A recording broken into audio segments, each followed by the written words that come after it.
عليكم ورحمة الله وبركاته. الحمد لله رب العالمين والعاقبة للمتقين ولا عدوان إلا على الظالمين. اللهم صل على محمد وعلى آل محمد كما صليت على إبراهيم وعلى آل إبراهيم إنك حميد مجيد. اللهم رب اشرح لي صدري ويسر لي أمري واحلل عقدة من لساني يفقهوا قولي. ബഹുമാന്യനായ അധ്യക്ഷൻ, മറ്റ് ഈ സമ്മേളനത്തിൽ ഭവിഷ്ഠരായിട്ടുള്ള വിശിഷ്ട വ്യക്തിത്വങ്ങളെ, ബഹുമാന്യരായ സഹോദരി സഹോദരന്മാരെ, വെളിച്ചം വിശുദ്ധ ഖുർആൻ പഠന പദ്ധതിയുടെ പഠിതാക്കളെ, ബാലവെളിച്ചം പഠിതാക്കളെ, മറ്റു സഹപ്രവർത്തകരെ, അള്ളാഹുവിൻ്റെ അപാരമായ അനുഗ്രഹത്താൽ ഒരുപാട് ആളുകളിലേക്ക് ദീനിൻ്റെ പ്രബോധന പ്രവർത്തനം എത്തിക്കാൻ കഴിയുന്ന മഹത്തായ ഒരു പ്രസ്ഥാനമാണ് വെളിച്ചം വിശുദ്ധ ഖുർആൻ പഠന പദ്ധതി. പല ആളുകൾക്കും പരീക്ഷ എന്ന് പറയുന്നത് ഭയമാണ്. പരീക്ഷ എഴുതാൻ പഠനത്തിന് താല്പര്യമാണ്, പക്ഷേ പരീക്ഷ എഴുതുന്നതിൽ താല്പര്യമില്ല. കാരണം അത് പഠിച്ച് ഓർമ്മയിൽ വെച്ച് എഴുതുക എന്ന് പറയുന്നത്, ഒരു സെന്ററിൽ ചെന്ന് എഴുതുക എന്ന് പറയുന്നത് പല ആളുകളെ സംബന്ധിച്ചിടത്തോളം അവർക്ക് മാനസികമായിട്ട് പ്രയാസങ്ങൾ ഉണ്ടാക്കുന്നതാണ്. എന്നാൽ അതിൽ നിന്നെല്ലാം വ്യത്യസ്തമായി ഈ വെളിച്ചം വിശുദ്ധ ഖുർആൻ പഠന പദ്ധതി, അതിൻ്റെ പരീക്ഷ എന്ന് പറയുന്നത് അവരുടെ വീട്ടിലിരുന്ന് തന്നെ ഓരോരുത്തർക്കും എഴുതാവുന്നതാണ്. 100 ചോദ്യങ്ങൾ കൊടുക്കുകയും വിശുദ്ധ ഖുർആൻ, നേരത്തെ ഷാഹിദ് മുസ്ലിം ഫാറൂഖി സൂചിപ്പിച്ചതുപോലെ, അമാനി മൗലവി രചിച്ച മഹത്തായ ആ തഫ്സീറിനെ ആസ്പദമാക്കി 100 ചോദ്യവും, അതുപോലെ തന്നെ മുഹമ്മദ് നബി സല്ലല്ലാഹു അലൈഹി വസല്ലമയുടെ ജീവിതചര്യയിൽ നിന്ന് എടുത്ത 100 ചോദ്യം ഉൾക്കൊള്ളുന്നതാണ് വെളിച്ചം ഖുർആൻ പഠന പദ്ധതി. അതിൻ്റെ ആൻസർ ഷീറ്റ് കയ്യോടെ തന്നെ നൽകുകയും ചെയ്യുന്നു. നിശ്ചയിക്കപ്പെട്ട കാലയളവിൽ അത് വീട്ടിലിരുന്ന് തന്നെ ഓരോ ദിവസവും ഓരോ ചോദ്യത്തിന് ഉത്തരം കണ്ടെത്തിയാൽ തന്നെ എഴുതി തീർക്കാവുന്ന അത്രയും ലളിതമായി ഈ വിശുദ്ധ ഖുർആനിനെ ജനഹൃദയങ്ങളിലേക്ക് എത്തിക്കുന്ന ഒരു പഠന പദ്ധതിയാണ് വെളിച്ചം ഖുർആൻ പഠന പദ്ധതി. അതുപോലെ തന്നെ മദ്രസ വിദ്യാർത്ഥികളും 15 വയസ്സിൽ താഴെയുള്ള എല്ലാ കുട്ടികൾക്കും വേണ്ടി ബാലവെളിച്ചം 50 ചോദ്യമാണ് അതിൽ കൊടുത്തിട്ടുള്ളത്. ആ ചോദ്യത്തിന് നേരത്തെ സൂചിപ്പിച്ചതുപോലെ തന്നെ വീട്ടിലിരുന്ന് തന്നെ ഓരോ ദിവസവും ഒരു ചോദ്യം അതിന് ഉത്തരം കണ്ടെത്തിയാൽ പോലും അത് നിശ്ചയിക്കപ്പെട്ട കാലയളവിൽ അതിൻ്റെ ഉത്തരം പൂർണ്ണമായി എഴുതി തീർക്കാവുന്ന വിധത്തിൽ വളരെ ലളിതമായി, പ്രത്യേകിച്ച് ഇതര സമൂഹത്തിലേക്ക്, സമുദായക്കാർക്ക് എല്ലാം ഈ വിശുദ്ധ ഖുർആൻ പഠിക്കാൻ കഴിയുന്ന വിധത്തിൽ വളരെ ജനകീയമാക്കിയിരിക്കുകയാണ് വെളിച്ചം ഖുർആൻ പഠന പദ്ധതി. കഴിഞ്ഞ 17ാം ഘട്ടം വെളിച്ചത്തിൽ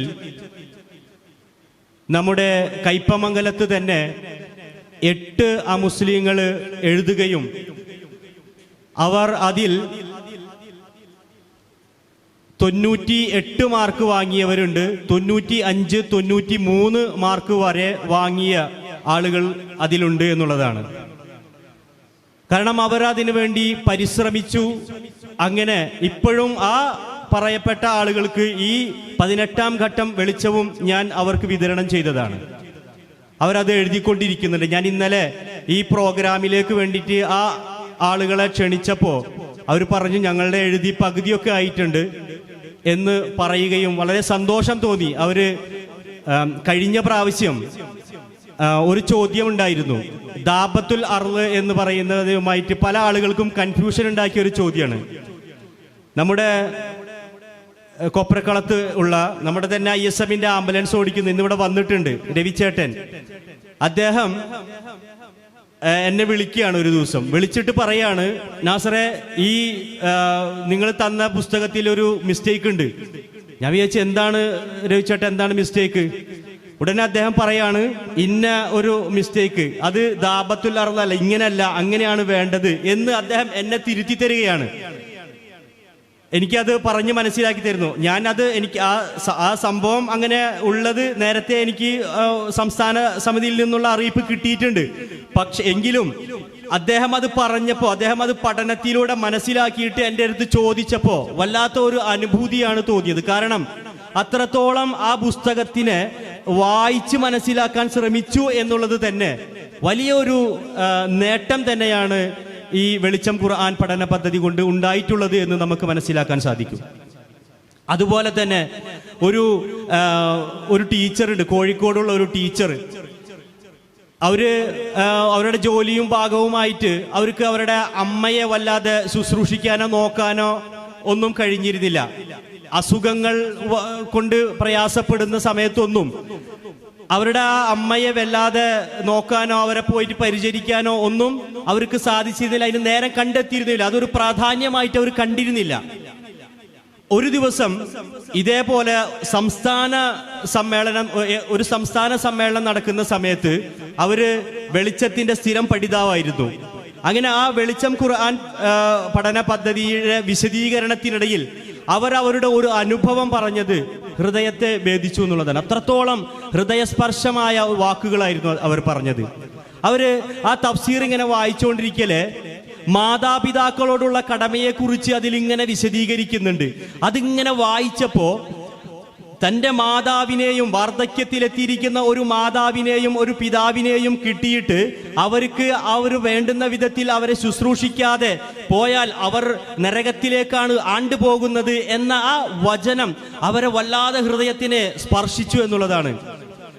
അത് വായിച്ച് ഒരല്പം മൗനമായിരുന്നു കൊണ്ട് നേരെ പോയത് അവരുടെ അമ്മയെ കാണാനാണ്. അങ്ങനെ അമ്മയെ പോയി കണ്ട് പിന്നീട് ആ അമ്മയുടെ എല്ലാ കാര്യങ്ങൾക്കും ശ്രദ്ധ കൊടുത്തിരുന്നു എന്നുള്ളതാണ്. കാരണം അവരെ ആ ഹൃദയത്തിലേക്ക് ആ മാതാവിനോടുള്ള കാരുണ്യം ഉണ്ടാക്കി കൊടുത്തത് ആ വിശുദ്ധ ഖുർആനിന്റെ വാചകമായിരുന്നു എന്നുള്ളത് നമുക്ക് മനസ്സിലാക്കാൻ സാധിക്കും. ഒരുപാട് അനുഭവങ്ങൾ അതുപോലെ ഇതര സമുദായത്തിൽപ്പെട്ട ആളുകൾ പങ്കുവെച്ച അനുഭവങ്ങൾ ഒരുപാടുണ്ട്. ഇതെല്ലാം നമുക്ക് മനസ്സിലാക്കി തരുന്നത് ഈ വിശുദ്ധ ഖുർആൻ അത്രത്തോളം ലളിതമായി ജനങ്ങളിലേക്ക് എത്തിക്കാൻ കഴിയുന്ന വിധത്തിൽ. അതുകൊണ്ട് പ്രത്യേകിച്ച് ഈ ഇരിക്കുന്ന ബഹുജനങ്ങളോട് തന്നെ എനിക്ക് പറയാനുള്ളത്, ഈ വിശുദ്ധ ഖുർആൻ, ഈ വെളിച്ചം ഖുർആൻ പഠന പദ്ധതി നാം ഓരോരുത്തരും അതിൻ്റെ ഒരു കോപ്പി എല്ലാവരും കരസ്ഥമാക്കുക.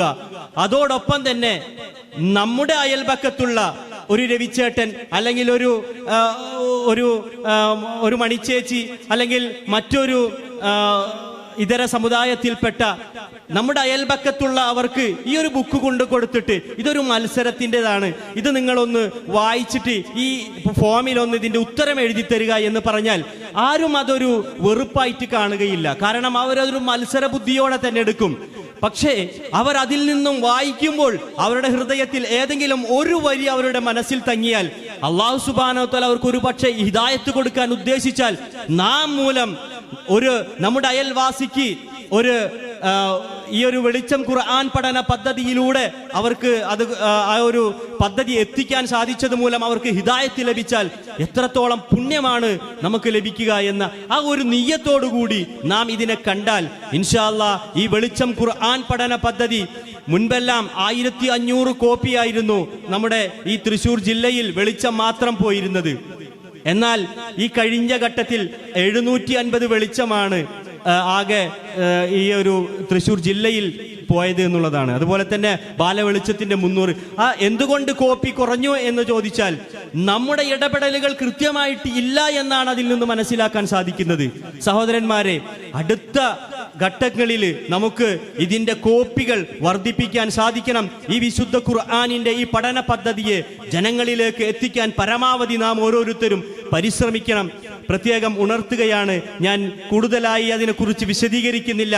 ഇൻഷാ അല്ലാഹ് ഈ വെളിച്ചം ഖുർആൻ പഠന പദ്ധതിയുടെ പഠിതാവാകുന്നതോടൊപ്പം മറ്റുള്ളവരിലേക്ക് ഇതിൻ്റെ ഒരു കോപ്പി എത്തിക്കുന്ന ഒരു ഏജന്റ് കൂടി നാം ആയിത്തീരണം എന്ന് പ്രത്യേകം ഉണർത്തുകയാണ്. ഇൻഷാ അല്ലാഹ് ഞാൻ എൻ്റെ വാക്കുകൾ അവസാനിപ്പിക്കുന്നു. വാഖിർ ദഅവാനാ അൽഹംദുലില്ലാഹി റബ്ബിൽ ആലമീൻ. ഇൻഷാ അല്ലാഹ് ഇവിടെ ഈ സമയത്ത് നടക്കാൻ പോകുന്നത് ബാലവെളിച്ചത്തിൻ്റെ നറുക്കെടുപ്പാണ്. നാം ബാലവെളിച്ചത്തിൽ ഈ പ്രാവശ്യം 100% മാർക്ക് വാങ്ങിയത് 43 വിദ്യാർത്ഥികളാണ്. 300 പേര് 350 പേര് ഈ പരീക്ഷയിൽ പങ്കെടുത്തു. 43 പേര് 100% മാർക്ക് വാങ്ങുകയും ചെയ്തിട്ടുണ്ട്. ആ 43 പേർക്കും ഇൻഷാ അല്ലാഹ് നമ്മുടെ ISM ജില്ലാ കമ്മിറ്റിയുടെ വകയായിട്ട് ഓരോ സമ്മാനങ്ങൾ, മക്കളുടെ ആ മനസ്സിനെ കുളിരെണീപ്പിക്കുക എന്നുള്ള നിലക്ക് എല്ലാവർക്കും ഓരോ സമ്മാനം നൽകുകയും അതിൽ നിന്ന് തന്നെ 3 പേരെ തെരഞ്ഞെടുത്തുകൊണ്ട് ഇൻഷാ അല്ലാഹ് മെഗാ സമ്മാനവും അവർക്കുള്ള ട്രോഫിയും ആണ് ഇൻഷാ അല്ലാഹ് ഈ സമയത്ത് നാം ഇവിടെ വിതരണം ചെയ്യാൻ ഉദ്ദേശിക്കുന്നത്. അടുത്തതായിട്ട് അതിൻ്റെ ബാലവെളിച്ചത്തിൻ്റെ നറുക്കെടുപ്പിലേക്ക് ഇൻഷാ അല്ലാഹ് നീങ്ങുകയാണ്. നറുക്കെടുപ്പിന്